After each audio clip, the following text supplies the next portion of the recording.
everyone, and welcome. I am so excited to be chatting with the author of As Long as the Lemon Trees Grow. It's a book that I read and loved, and I've been sharing it, and our students equally love it. A little about the author. Zoufla Katouh is a pharmacist who finds stories within the sciences and Studio Ghibli inspiration in the mountains, lakes, and stars surrounding her. When she's not talking to herself in the woodland forest, she's drinking iced coffee, love it, and telling everyone who will listen about how BTS paved the way.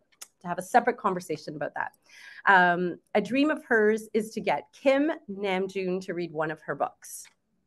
Her debut novel, As Long as the Lemon Trees Grow, which received critical acclaim, has been translated into 22 languages. She currently resides in Switzerland along with her never-ending stacks of books. Zoufla, we're so happy to have you. We'd love to hear a little bit more about you, the inspiration behind this book, maybe part of the process, just what made this book what it is. Yeah, so thank you so much for having me. Thank you everyone who's watching this for reading my book, for loving my characters, like everything that you felt for this book. Thank you so much for that. So I just want to begin that I've always been a reader all my life, ever since I was 7, 8, well, I was younger. My mom used to read me bedtime stories, but one of the first books I ever read was Anne of the Green Gables, and just like it opens a whole new world for you. But I went through the sciences in my life. I studied pharmacy, as is in my bio, and being an author wasn't really something in the forefront of my mind until I moved to Switzerland. And so I used to live in the United Arab Emirates, and when all this stuff happened in Syria, everyone there already knew what was going on. They understood why there were refugees trying to flee to Europe and to other countries. And so there wasn't like anyone who didn't know that you needed to explain the whole story to, right? And then I moved to Switzerland to continue my studies. And that was back in late 2017. And living in Switzerland, one of the languages that is mainly spoken here is German. And so I started going to German school to learn German. And in language schools, people come from all over the world to study the same language. And they come with their own opinions, with their own thoughts. And it's a very interesting place to just meet people from different cultures, right? And so we would introduce ourselves, and I would say that I'm Canadian with a Syrian background. And people would be very interested in the Syrian part, and they would ask me if I was a refugee, because most of the people who were there were people coming from Europe or from other countries that had, like, their countries were kind of impacted by the incoming of refugees. And so obviously there's nothing wrong with being a refugee, but I realized then that people don't really know what's going on in Syria. They don't know the whole story behind why someone becomes a refugee, and no one asks to become a refugee. This isn't someone, so it's not an easy decision to make. And so while the news and there's been a lot of documentaries and so many people have been talking about what's happening in Syria, there weren't a lot of stories. And I always thought that stories were such a beautiful way to bring an idea closer to people, to kind of like open a door for people to learn more about what's going on in other places, or to just further their information. And I really wanted it to be a young adult, because I know that there are books, like there's biographies, there's nonfiction books written about Syria, but I wanted it to be YA fiction. And so I started writing As Long as Lemon Trees Grow. I wanted to write a story about why people become refugees. And it took me, I want to say, like about a year to write. It was a very difficult process, honestly, because it was very emotional. It was all the things that I wanted to say in my heart. I was able to pour it out into the story and try to kind of shape it in the theme of hope, because ultimately this book's theme is hope. And so while writing it, I discovered so much about my own country, about Syria. And for a lot of people who, like, for example, if like Arabs were reading this book, they would recognize a lot of the stories that I kind of incorporated into the story. because they happened. So it's like widely known facts. Spoiler, non-spoiler, for example, like for the end of chapter 5, that devastated a lot of readers. Like I think all the readers were like, I think crying at the end of chapter 5 with the little boy. This actually happened, and a lot of people know about it, like a lot of Arabs. And so it's like these stories that are very widely known within the Arab world. People outside don't really know it. And so I took those stories, the stories that happened, and I incorporated them into Lemon Trees. And along writing that story, I discovered that it had so many other purposes. For example, when I wrote the romance between Salama and Kinan, it was something that I've always wanted to read as a child, like as a young girl, as a teenager, like this halal romance that isn't really seen a lot of books. Now it's becoming more and more prominent. But back in the day, back in 2017, there wasn't any book that had a halal love story. The only one that I can think of that came after I wrote Lemon Trees is Love from A to Z by SKLE. And that one was amazing. And so writing a halal love story for me was very important, and at the same time also very difficult because, as I said, there was like no blueprint for me to kind of get inspiration from. And so when I wrote that, I was like, oh my God, like this is healing my inner child. This is healing me. And when I finished writing Lemon Trees, I realized also that I wrote Salama as this independent, strong hijabi girl whose main obstacle is not like her religion or her parents or that like stereotypical stuff. Like she lives outside the box of a stereotype. And I loved writing that. And then later when I got my agent, I was writing my my thank you post on Instagram, thanking everyone who helped me achieve this dream. And I realized that I also wrote Kinan for the Muslim boys who have never seen themselves represented in the way that I wrote Kinan. Like there's no this toxic masculinity, there's no misogyny, there's no all the stereotypes that they try to put our Muslim boys in. That does not exist with Kinan. And that's what I wanted to show. Like this is also healing for the Muslim boys. And then it became bigger than that when I started going to schools. I did school visits in England, in Germany as well. I did Zoom meetings with other readers. And I started seeing that how this book impacted people beyond Syrians, beyond Muslims, beyond Arabs. And it was, for example, a young girl from Ukraine that I met in London, and she read the book and she came to me and she's like, everything you wrote, this is what I experienced in Ukraine. And that touched my heart in a way that I didn't think it was possible. Like it was reaching people I didn't think it would reach. And I met this one doctor in Denmark who was in one of the hospitals in Syria working with the doctors there, helping the survivors. And she said that everything you wrote in the hospital scenes is exactly what I went through. And she was like, I had chills reading it. She said, you wrote everything I wanted to say. And it was just like now I can't even find the words because it was so mind-boggling that this thing in my heart that I wanted to write so badly was able to be written and actually like it did the thing that I wanted it to do. And I also met like other people who went through difficult moments in their lives, and they told me that this book brought them comfort, which is a side effect that I did not see coming at all. I mean, I know this book is heavy, of course it is, but to bring someone comfort, that was mind-boggling as well. And just a huge honor. And so every single day I get messages from readers. Every single day I discover what this book has achieved. And it just goes beyond anything I ever imagined about for this book, like just beyond. And the fact that you guys are reading it as well, it's just amazing. So thank you so much for reading it again. And thank you for this huge honor for being nominated for the White Pine Award. It's everything. So yeah, if there's any questions, I would be happy to take them.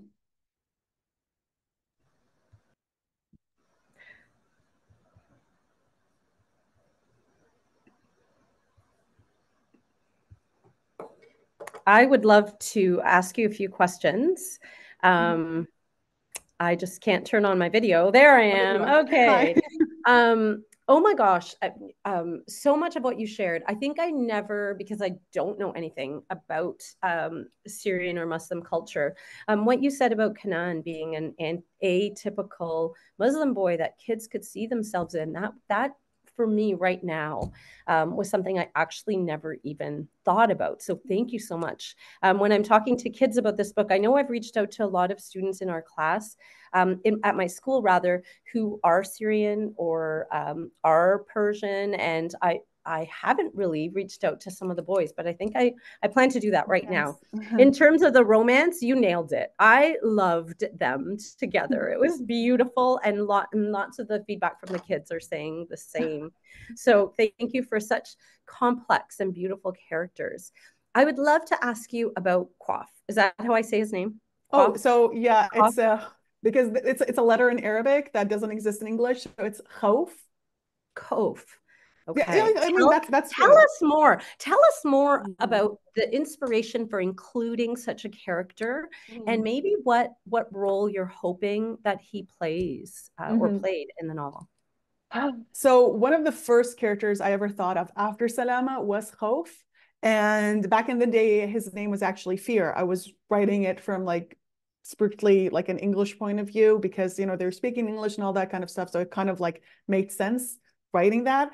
And a lot of readers are divided on him. Some absolutely hate him till the end, and some are so intrigued that they're like, "Oh my God, who is this person?" And they're very intrigued. So it's been very interesting. He's actually my favorite character to have written because he's not like an antagonist, and at the same time, he's not the hero. He's kind of like a gray character, which is one of the best characters that you can write. Yeah, he was like the first person I thought of after Salama because I wanted to give it this speculative twist. And I started thinking about like how can I do that? And in Islam, we believe that everything has life, from the trees to the moon to the sky to the water. Everything breathes life. Everything is alive. And I thought about like, what about emotions? Because this is an emotion that's been felt since the dawn of time. So what's to say that all humanity feeling love, fear, hate, ambition, why are those not, they could be alive. And so I wanted to breathe life into fear to give this emotion, this abstract emotion, something tangible. Because you always think about fear like you can't really see it or touch it, but when you see it in front of your eyes, when it becomes this hallucination that kind of controls how you think, how you act, this fight or flight that becomes human in front of you, it kind of puts things into perspective.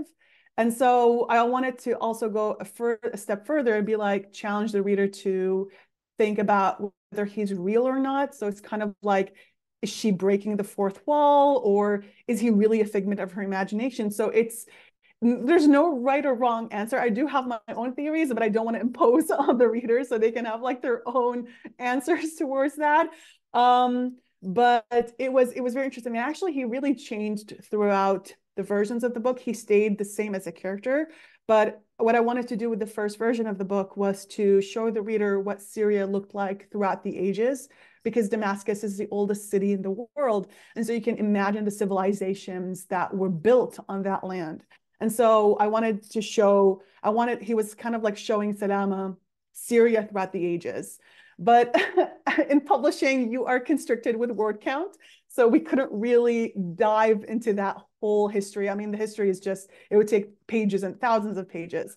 And so we constricted it to her fears and to her wants and that fight or flight feelings.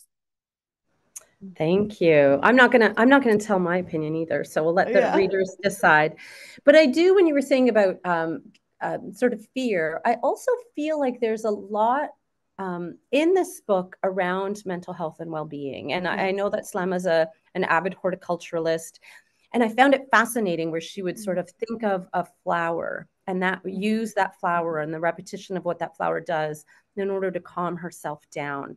Was Mhm. that an intentional, like, were you setting out to say, this is how trauma has impacted us and these are some strategies, or how did that all come about, or what were you thinking there? So it's a very good question. I mean, it changed a lot also throughout the versions of the book that I was writing. I wanted to show her PTSD, but in a way, she also is trying to get a handle on it. And as a pharmacist, we learned a lot about the medications that you take, but also the things that a person can do for themselves besides the medication.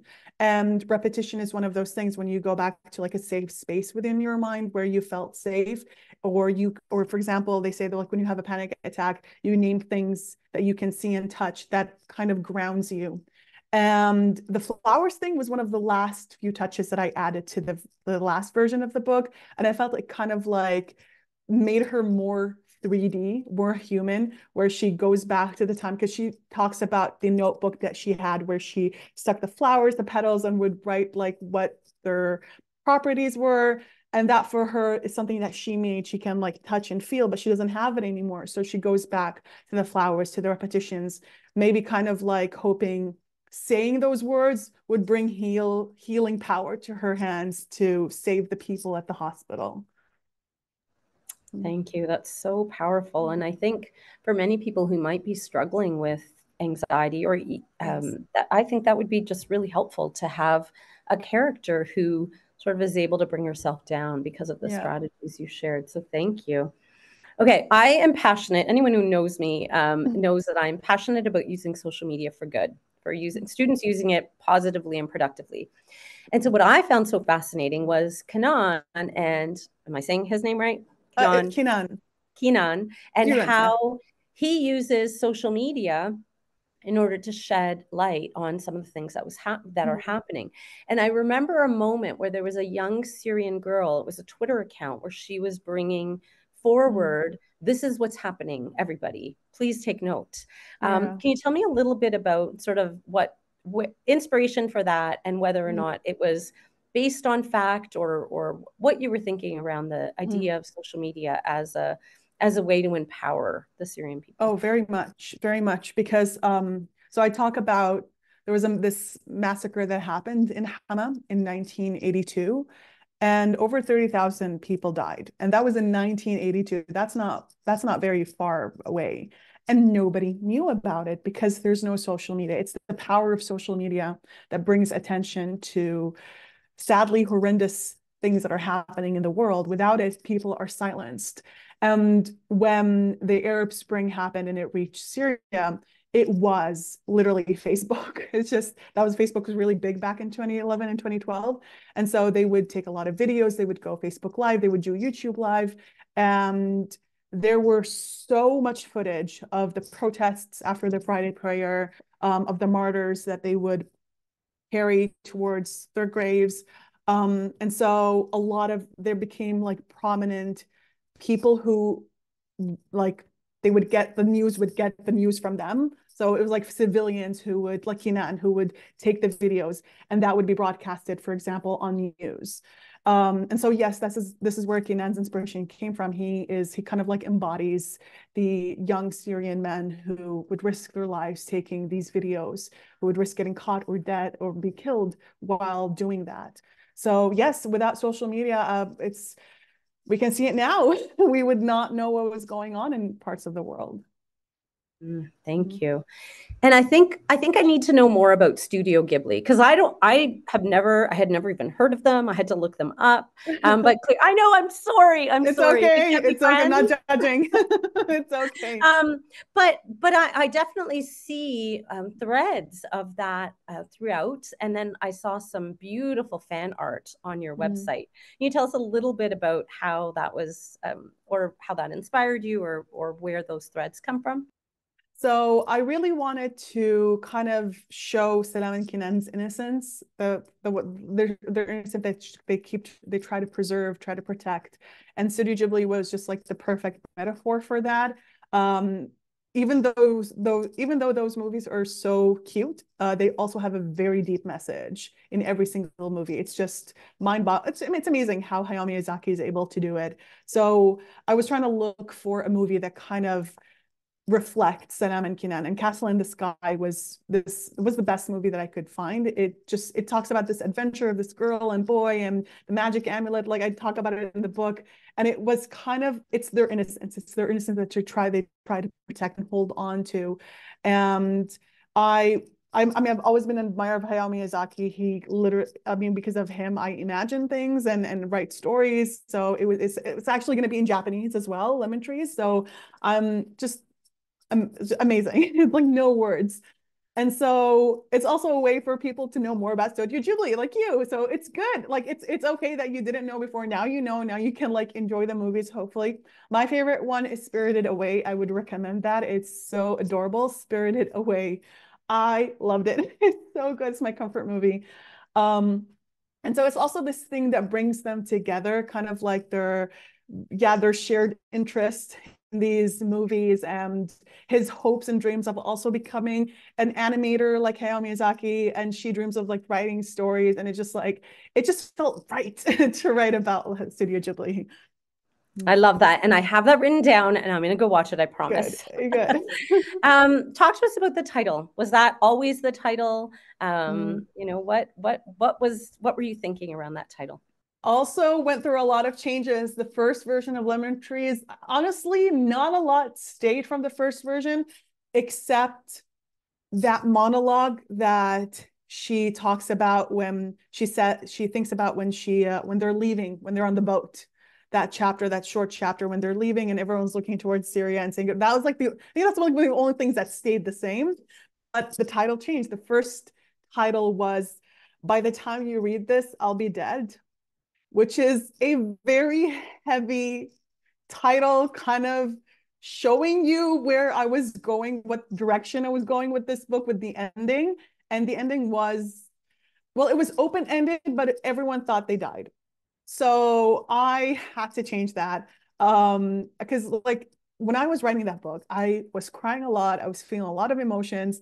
And so I was in a depressed state of mind where I'm like, like, how is the world allowing this to happen? Like, how can I write about something good and happy while people are dying? And I realized later that I was wrong. This is kind of I was reducing them to their pain. I was reducing Syrians, and not just Syrians, but anyone who goes through something difficult in their life, just to that pain, to that moment of horrible. And that was wrong of me to do. And so this book was supposed to be a message of hope. And so I started looking. This was like a team effort. It was my mom, it was my friends, and one of my friends brought up this Nizar Qabbani poem where he wrote a poem about Syria, about Damascus, and it was, to translate it loosely, it said that every lemon shall bring forth a child, and the lemons will never die out. And so these lemons have existed in Syria for centuries, and they've seen the rise and fall of civilizations, and they're still there. And there's also another saying that in Homs, where the book is set, every house has a lemon tree. So this is like, people know this, like every house there has one. And so these lemons have seen so much, and they're still here. And so I took that poem and I made it As Long as the Lemon Trees Grow. And it's just this message of hope that these lemons will always be there. It's perseverance, resistance, and again, hope. I keep on saying that, but it really is. Yeah. I just want to say thank you, because I feel like I learned so much. I connected with the characters so much. There were times when, to be honest, I had to put it down. And a Yeah. few of my students said the same thing. They had to put it down and then pick it back up. But the characters, the resilience. I love what you said about not reducing them to their pain. There's so much more to them. Yeah. And so I just want to say thank you for writing this book, for giving it to us, so that we can read it together. I'm very excited that you are also participating in our global reading program. And so for those of you that haven't seen it yet, if you go on to the Forest of Reading website, there is information about doing this book as a global read aloud, because I feel after I read this book, I felt like I want to talk about it with my community, but I really want to be able to talk about it with classes around Ontario and around the world. And 100%. we know that fiction gives us a sense of empathy. It teaches Mm-hmm. us, right? We're learning from the characters.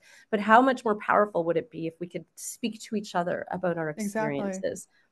So I'm Exactly, hoping that 100%. Yeah, yeah. No, because like exactly what you said, because that's one of the reasons why I wanted it to be YA. I wanted the teens to read this, because you guys are the ones who are going to be making laws in the futures. You're going to be doing so much. The change is in your hands. And so I wanted to make your world a bit bigger. Like when you see someone who doesn't look like you in class, because, you know, classes now are different, like with many different people from all over the world, you understand where this person came from. You have this empathy. And I believe in the teens. Like, I think people underestimate you so much, but you guys are amazing. Like, you really will change the world. And thank you for allowing me to be a part of that.